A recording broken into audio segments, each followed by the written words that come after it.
La société et l'espèce humaine évoluent. Cette évolution est liée au progrès que l'on associe aisément aux avancées technologiques, comme par exemple la découverte du feu, de l'électricité, l'invention de l'écriture ou encore de l'imprimerie.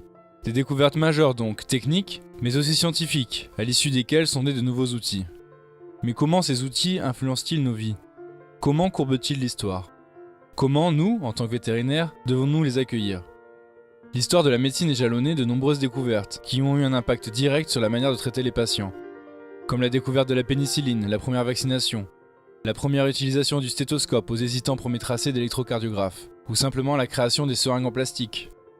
Imaginons un instant le développement de l'industrie pharmaceutique et les progrès faramineux en chimie qui l'accompagnent.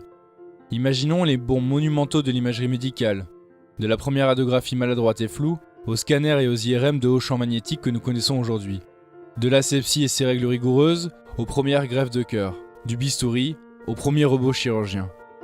Les technologies ont permis de réduire la distance grâce au transport, des Ford T aux voitures autonomes et au réseau Hyperloop, mais aussi grâce au GPS et la conquête spatiale. Elles ont aussi réduit le temps grâce au système de communication, du télégraphe au courrier électronique, mais aussi grâce à des systèmes collectifs de transmission du savoir, de l'encyclopédie de Diderot à Internet.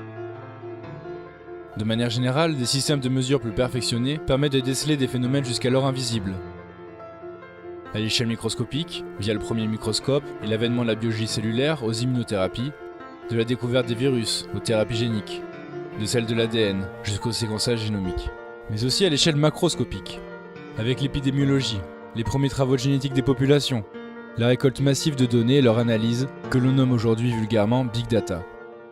Il est impossible d'écrire une liste exhaustive de toutes ces découvertes, de toutes les avancées majeures de l'humanité, car ce serait alors résumer en quelques mots une réflexion qui a pris des siècles. Mais nous pouvons toutefois nous poser cette question. Quels sont les points communs entre toutes ces technologies, entre toutes ces découvertes? Comment celles-ci ont modifié le métier et la place du vétérinaire?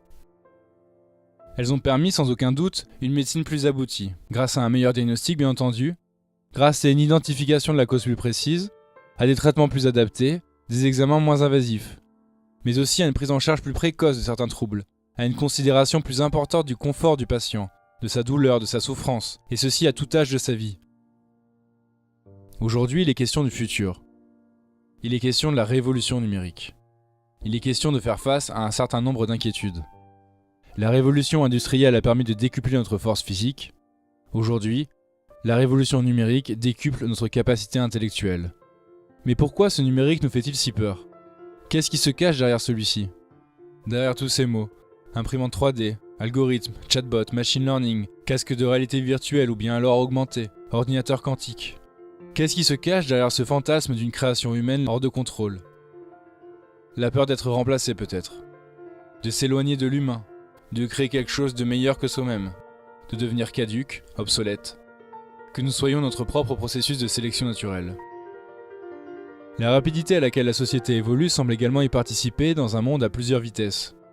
Celui de la technologie qui est aujourd'hui la rapidité d'une machine, celui de la réglementation d'un temps judiciaire long imposé par une réflexion mesurée, et celui des mœurs, le nôtre.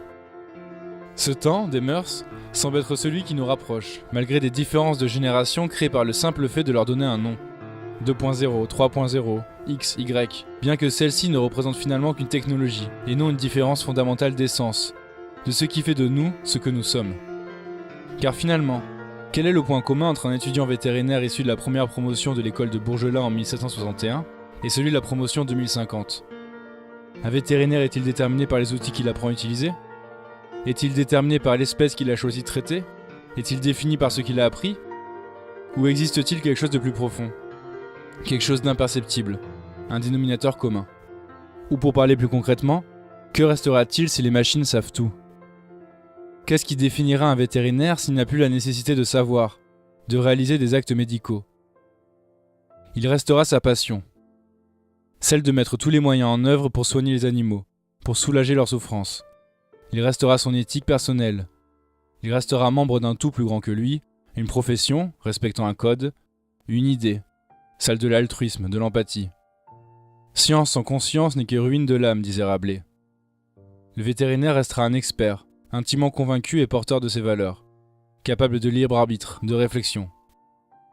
Nous ne pouvons alors que nous réjouir du futur qui nous ouvre les bras, de toutes ces perspectives. Car plus la société évolue, plus elle laisse place à ce qu'il existe de plus précieux, l'humain, et donc pour nous, l'animal, avec un grand A.